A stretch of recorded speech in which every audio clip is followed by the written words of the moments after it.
My first experiences began around 10 years old, and I was diagnosed at 11 with an eating disorder. It took me about 8 years to recover from this illness, and every aspect of my life was affected. My personal life, my academic life. For me, it was a really, really confusing time. I felt really isolated. I never had a normal life from that moment on, and during this time as well, when I was around 13 to 15 years old, I was diagnosed with depression, anxiety, obsessive compulsive disorder, and I also started to struggle with self-harm, suicidal ideation, and which eventually led to suicide attempts.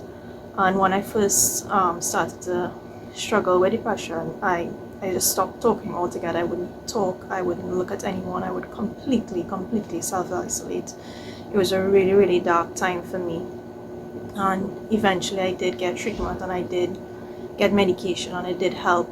And for the obsessive compulsive disorder, it was really, really bad, such that I had to do everything a certain amount of times. Everything was specific to a time. It was every aspect of my life was controlled, and I couldn't really go out anywhere or do anything because it took such a severe hold on my life, such that I could barely function.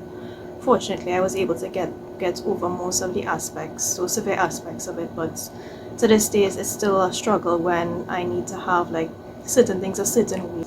And sometimes it is very crippling as well, because for instance, sometimes if I have to send a message or send an email or any form of communication, not only for the aspects of the obsessive compulsive disorder, but I also struggle with social anxiety. So like to type it out first and make sure, and I spend sometimes 15, 20, depending on what it is, sometimes even half an hour checking it over, because I'm so nervous to send it, and I'm so nervous I said the wrong thing, and I have such a hard time, expressing myself and saying things the way I want to say. So it is really crippling sometimes, to the point where I feel really overwhelmed, and it's really hard for me to communicate with persons. And with the aspects of the depression as well, I still struggle with depression in a lot of ways. I have some really, really, really bad days that I just don't talk to anyone, I don't go anywhere, I don't want to do anything. And it's those really dark moments where you feel this complete sense of hopelessness, and you don't kind of understand why you feel that way, and you don't know who to turn to or how to explain to someone that you don't even know what you're feeling or why you're feeling this way.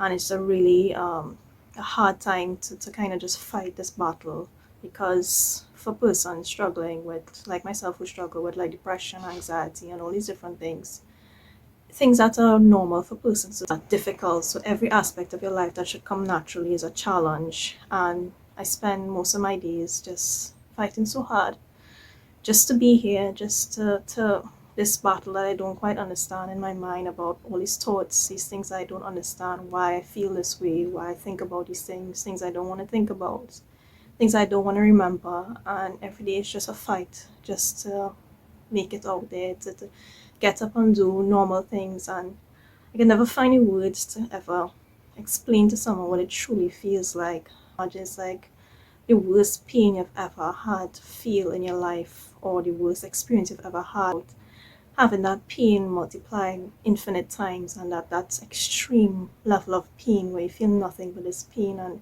it's so crippling and paralyzing that you can't do anything. Sometimes you feel like you can't move, you can't breathe, and sometimes the world is just all blurred together, and you don't feel anything, and you don't know how to understand or to make sense of what's going on around you.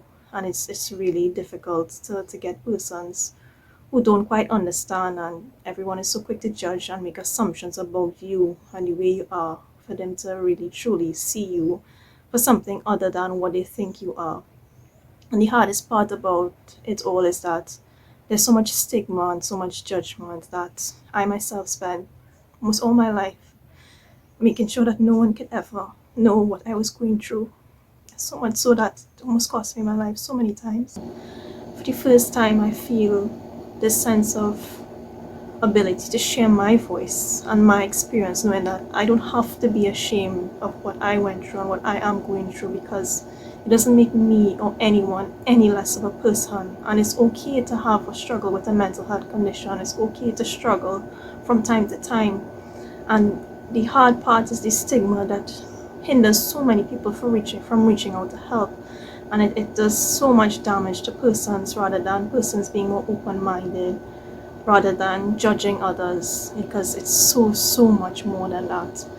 And what I can say is that for me, during my around my first to third years in university, I had to sit at the very furthest seat in the back, away from everyone, because I just couldn't cope with being around people at that time, and a lot of people would have made judgments and assumptions about me.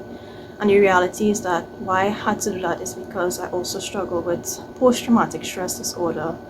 I had a severe traumatic incident where I was brutally attacked and wounded. And a year after that, just before I entered medical school actually, this person refused to face judgment and he conspired to have me killed. So just when I thought I was going to get justice, and just when I thought I was going to get peace and come to terms with what I went through, I was faced with this severe trauma again. And most of my first year is a complete blur because I was just trying to come to terms with everything that was going on. And I had to sit in that back seat. I had to be away from everyone because the thought of someone sitting behind me or standing behind me triggered my PTSD so badly. I just had to ensure that I was in a place where I felt safe.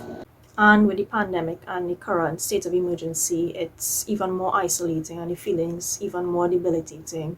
And when you feel like this, it's so hard to reach out for help, and you feel so hopeless, and sometimes you're not even sure you can make it through the day.